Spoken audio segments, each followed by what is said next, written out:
I'm very happy to welcome one.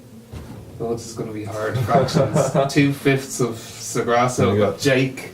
Thank you very much for coming in, Jake. From Dublin band Segrasso. Pleasure to have you here in the sound feed. Thanks for coming in to us. Thanks for having us. Oh, pleasure. I suppose kind of to kick off, you guys have had released three EPs. Starting with the first one, Headaches, in 2014, and you've released an EP a year pretty much since then. How long were you guys? I know Segrasso's had an evolving kind of dynamic since 2014. How did the whole kind of Segrasso story begin? We started, I think we started maybe a year or two before the first EP came out, and it was just kind of like a bit of a side project for everybody. I think a lot of us were in other bands, and we were kind of we were asked to do this one gig, so we just kind of put a band together for the sake of this single thing, and I think we just did all White Stripes covers. Yeah, cool. And I kind of we just had a good time, and we were kind of a bit of a jokey band for a couple of months. And what the name of the band is? Yeah. This was we had various different names and throw the most cringy one out there. God, can you remember? I think that was it. It was The Man Made of Salt. Okay, that's not that bad. But and what kind of White Stripes album were you listening to at the time? The early stuff, the first one. And I think I think it was just when they broke up, so the reason we did that was to kind of do a little tribute to them. We did one or two songs from each album. And as I think it was like me and the drummer went up on stage and did a song, and then each song we did, we'd add a member. So cool. The band was quite big. Yeah, because White Blood Cells, I think, was one of my favourite albums of theirs, definitely, and it's got such a great kind of. Remember when I first heard like some songs and that, like Hotel Yorba took me a while to like, but then the other songs like Dead Leaves and Dirty Ground and stuff like that, I just loved the sound. Like it was just so kind of gritty and raw, and they're a great songwriting team. A lot of time for Jack White, and then obviously after the debut EP, get the second one out, Too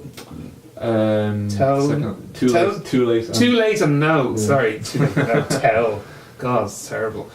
Too Late and No, and you had like one of your most popular songs then was on that, Blue Rose, and that's a big, which kind of ties me into your live shows. Are can get pretty animalistic and primal in there, and as a witness, first-hand witness, the songs like Blue Rose are kind of really get the crowd kind of, and sometimes I've seen you guys kind of go, ooh, this is a bit like they're going a little bit too mental down there, getting a little bit close to the front of the stage.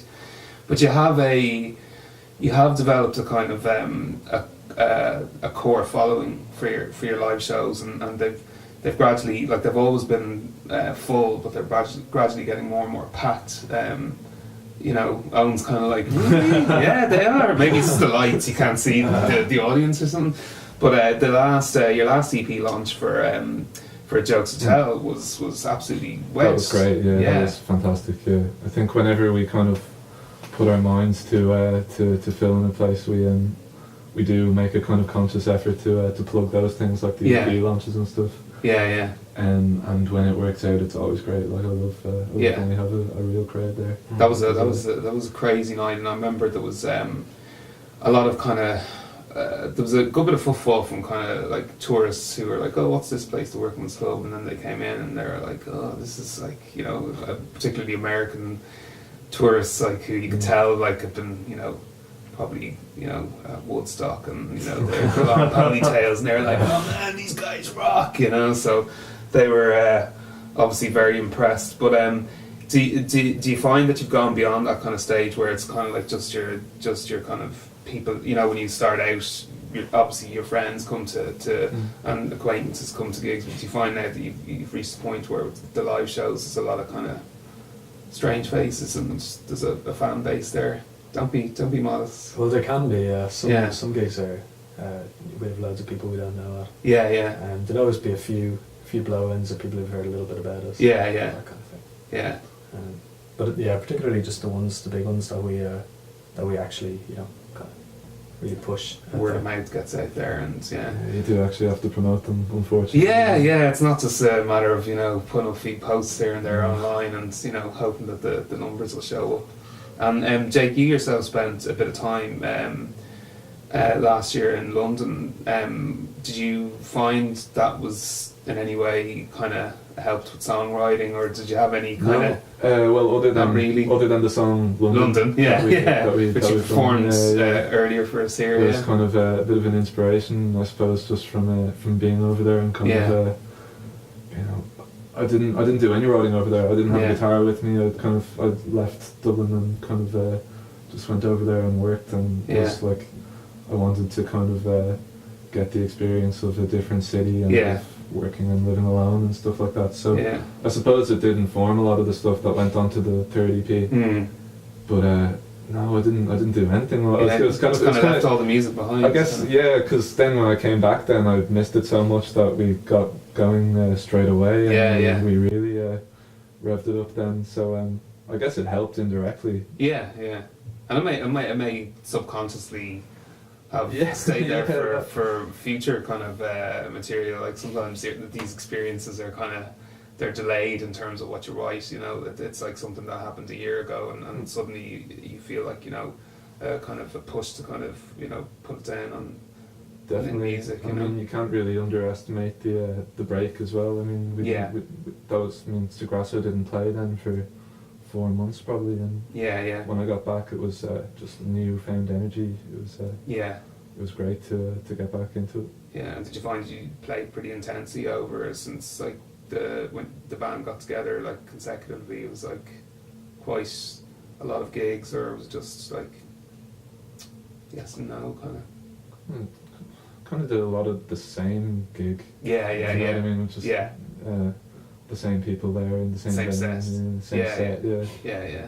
Um, And so I suppose it's early doors, and you're not no kind of major immediate plans on the horizon. But do you feel like in 2017 at some point that you kind of like to do a fourth EP, or like when you're looking long term down the road, are you at album stage, or are you? I think you kind of have to start thinking about albums Yeah. once you've done 3 EPs. Yeah. I kind of like EPs because they're just like a nice. They're a good size. I think it's Yeah. like a lot more digestible. Yeah. You can't really get someone to listen to album because nobody's listening to albums These days. It's like nowadays, first 3 songs, and like you often hear people say that, like, oh, I really like that album, and Yeah. and they're like, and then you ask them about a track that's kind of like the 8th or 9th track, and you're like, oh, I don't really listen to the second half, and you're like, oh, okay, that's the way things are going, I suppose, but But yeah, listen, guys, thanks so much again for coming into us, and you performed maybe your first acoustic version of one of your tracks, London, which we mentioned, which the video will be up on the sound feed shortly. So Jake and Owen, thanks very much again for coming in to see us. Thanks for having us. Thanks very Cheers, much. Robbie. Appreciate it. Thank you.